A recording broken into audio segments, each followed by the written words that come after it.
Okay, so you mentioned journal. We're talking about mindset, creating a positive mindset and ways to do that. You mentioned creating a journal. We'll talk a little bit about that. That's a great thought. Any other thoughts on keeping a positive mindset? Just me. No? Okay. So we're going to move on then. What I want to talk about is a morning routine. Now, have you ever thought about your morning routine? You know, everybody has a morning routine. Yeah.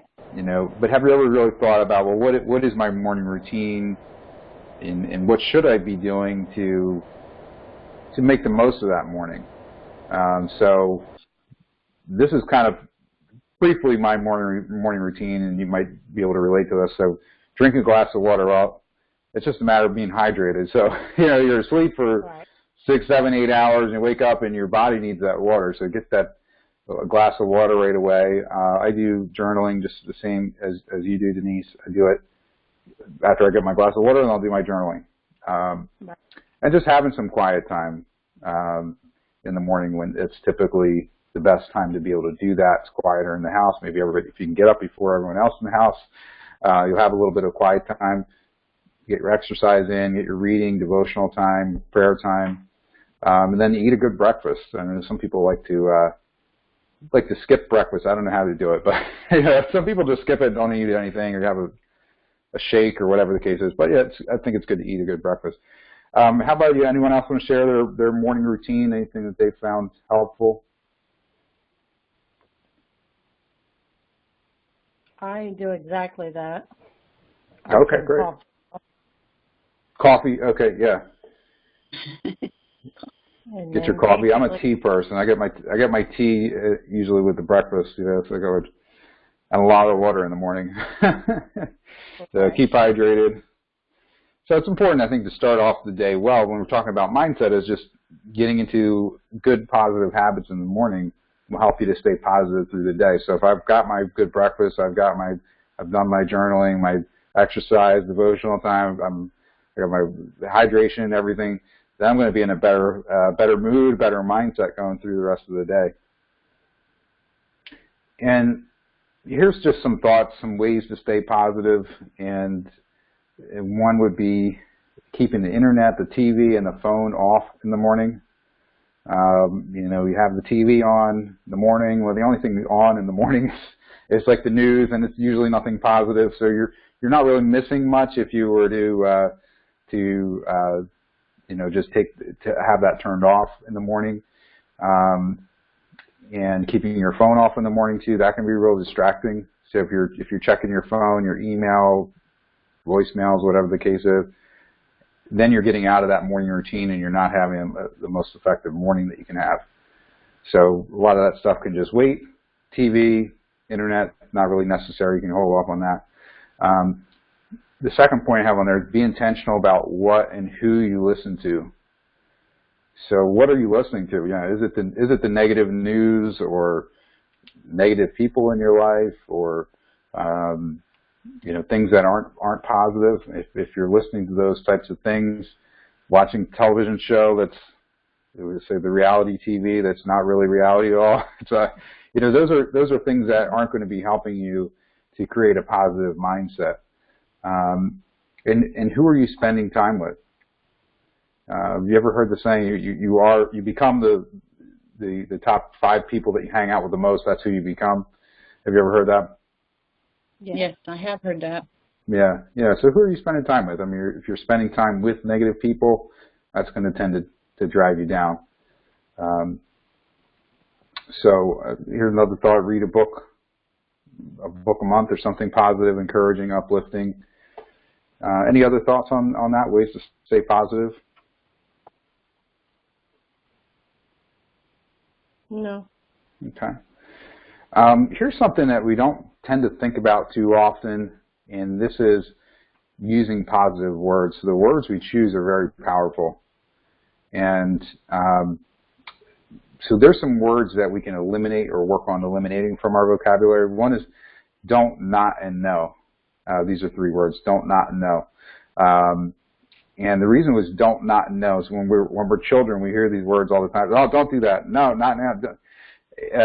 And excuse me, that should be no as in N-O, not K-N-O-W. Okay, so I have it spelled wrong on the slide. Don't, not, and no. So these are words that we hear through childhood, and then we subconsciously ignore them. So when we're saying don't think of a pink elephant, you think of a pink elephant, right?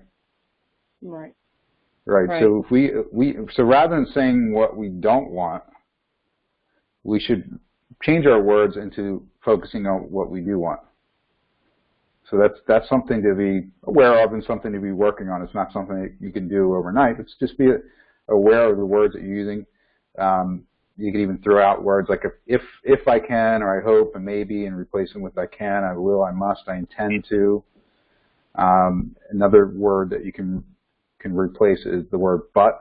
Usually if you're saying a sentence and you say, well, yeah, I'd like to do this, but I don't have time, or but this or that. Usually whatever follows the word but is a negative, so we can replace that with and it makes that into a positive sentence.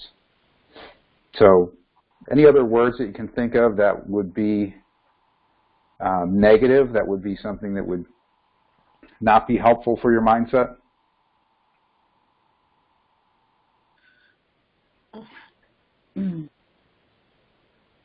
Just think of one more that is try.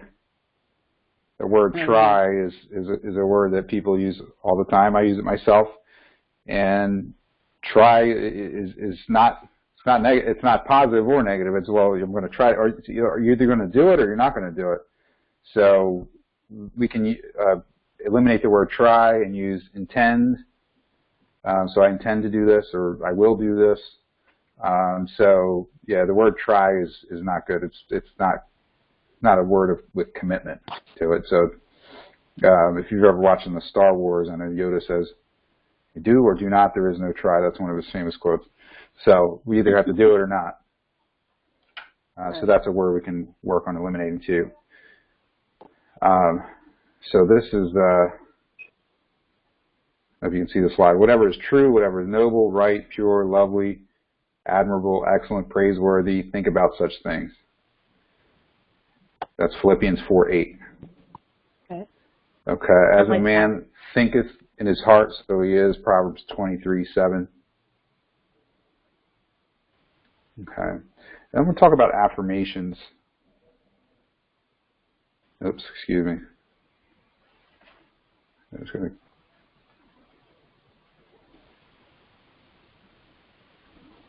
Okay, so affirmations. What are affirmations?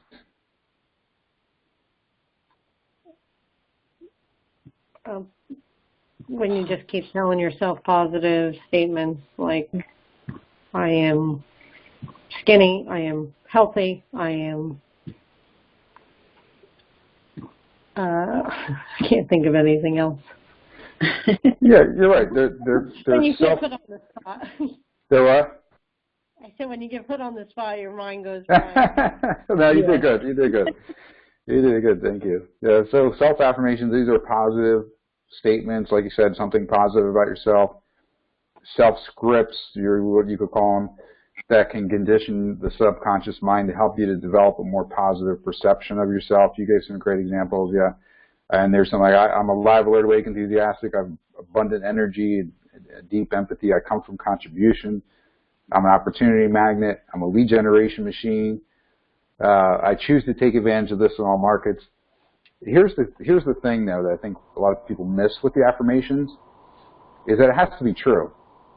So if I'm saying I'm a lead generation machine, but I'm really not. If I'm really not, then that's not true, and it kind of has a negative effect when I'm saying that. So what we can do, there's something we can do, or you'll say, oh, yeah, I'm skinny, I'm healthy. Well, what if I'm really not, and I'm 200 pounds overweight? Well, that affirmation is not true. So what we can do is we can change the language that we use with that affirmation to make it true. So all we have to do is just add a little bit on the front end of that. You say, as I think about it now, I love the thought that I'm I'm skinny, that I'm 150 pounds or whatever the weight is. So when you say it, you know, as I think about it now, it gets you to kind of think about that in your imagination a little bit, and then you say, I love the thought that. So whenever you put I love the thought that, then it makes it true. Right.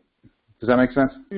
Yeah. Yeah, that's right. So you could say, yeah, I love the thought that I'm a lead generation machine, or I love the thought that I sell 50 houses a year, or whatever the case may be. So we can write some positive affirmations, put I love the thought that in front of it, it makes it automatically true. So when we don't do that, and when the affirmation is not true, then it actually has a negative effect versus positive. So here's an example. I said, as I think about it now, I love the thought that I'm helping 4 families a month, earning $20,000 a month, and modeling the behavior of the highest version of myself for Katrina and Miles. There's a positive affirmation. Very nice. And as I say, it doesn't have to be that long or anything. It can be, you know, it could be a short one. I love the thought that I walk 2 miles every day, or whatever the case is.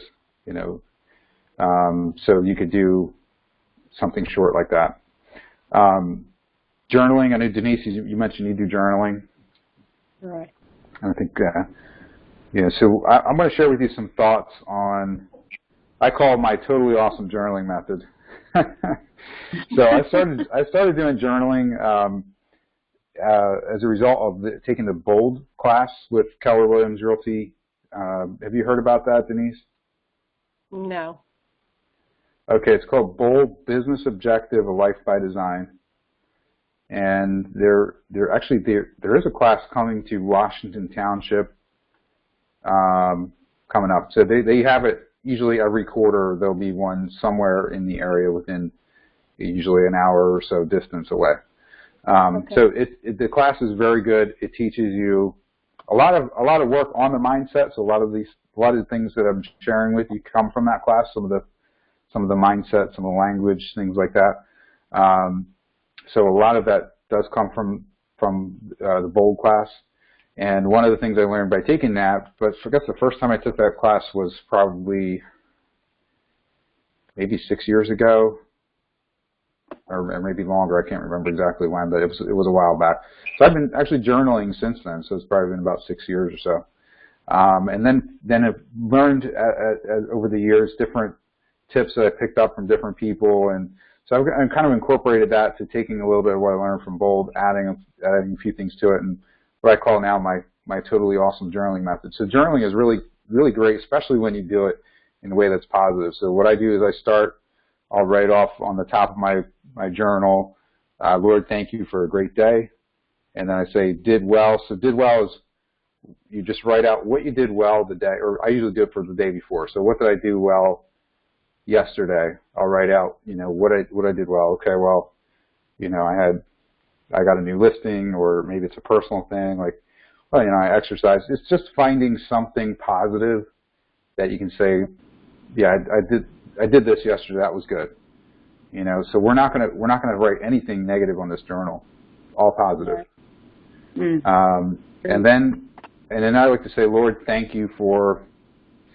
So the reason I do that, then I'll write out usually 10 things at least that I'm grateful for, thankful for. I like to acknowledge that of where it's coming from, that it's not me, that you know, it's not something that I did to get these things that I'm grateful for. It's all God's blessing. So I like to acknowledge that and write that in my journal. So it's essentially kind of making it more like, rather than just like a journal, it's really more like a prayer, because you're being thankful for these things that you have that didn't come from you. And then I write what I learned. So something that I learned the day before. It could be something I learned in a class, or just something that I observed through something that was going on, or through an experience, through interacting with people or clients, or whatever the case is. So you can always write something that you learned, because we want to also be focused on learning. And so by being aware of that and writing that in your journal every day, you're going to be thinking about what you might have learned the day before.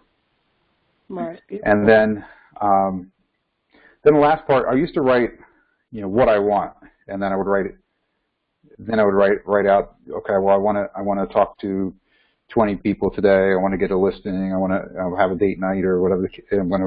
So I write out everything that I want, and then through one of my coaches, I learned, well, this could also be more of like a prayer as well, because if you say, and instead of using the word want, we talk about the words you use. Instead of using the word want equals lack. It means that you feel like you're lacking something. So I changed that and used the word desire. So desire is something that's almost like a calling, like something that it's bigger than just a want or a need. It's something you feel like that you should accomplish. And then I say, Lord, if it's your will today, I desire, and then I'll write out at least 10 things or more that what I desire to have happen that day. Okay, and by adding Lord, if it's your will today, then I'm acknowledging, again, that I'm not in control of the day. So these are things that I want to have happen, and that I intend to have happen, although if they don't happen, it's not the end of the world. Ultimately, God's in control of the day and the schedule. If something should change completely and I don't get anything done on that list, it's okay. So that's how I do it, and what I call my totally awesome journaling method. Any thoughts on that? It's awesome. Good. Okay. Because yeah, so if you're doing the journaling already, maybe you can incorporate some of those ideas if you think that's helpful. And again, I think the journaling is an awesome way to stay positive, especially doing it in this method. It's all positive, and it also helps you by doing that last part.